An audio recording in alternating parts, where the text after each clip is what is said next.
بسم الله الرحمن الرحيم الحمد لله رب العالمين وبك نستعين ونصلي ونسلم على رسوله الكريم أما بعد.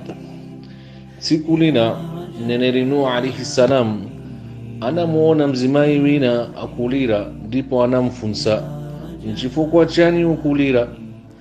Mzimayi uja anati, kalanga ine ndikulirira mwana wanga yeme wamwalira adakali mwangono mu unyamata wake weni. Nuh alayhi salam anamfunsa mzimayi kuti, kodi anali ndi zaka zingati mwana wakoyo? Mzimayi anayankha kuti zaka 300 zokha basi. Nuh alayhi salam pofuna kumutontoza anati, kodi ungatani mzimayi iwe ngati utakhala mu mbadwa wa anthu omwe zaka zawo sizizapitirira 50, sizizapitirira zaka 60.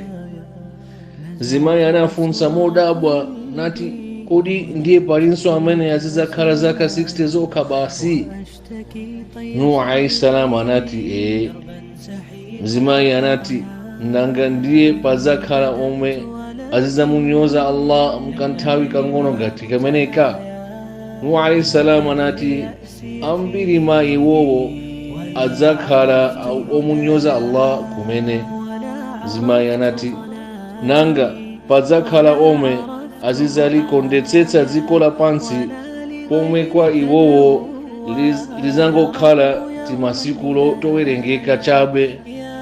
Nuh alayhi salam anati, eya, khumbo lawo lalikulu lidzakhala dunya, dziko lapansi, ndipo ndi ochepa okha mwa iwowo omwe azizalingalira za moyo winawo. Mzimayi anati, nanga adzakhalanso akumalimbalana pa zinthu zopanda pake? Nuh alayhi salam anati, ndipo adzakhala akulimbirana zinthu zopanda ntchito na pang'ono pomwe. Mzimayi anati, nanga adzakhala akuzimangira nyumba zikulu mkamoyo kakafupi ngati kameneka? Nuh alayhi salam anati, ndipo adzakhala akumanga zinyumba zokhala zaka zambiri 100, ndipo iwowo azizamwalira na kumazisiya.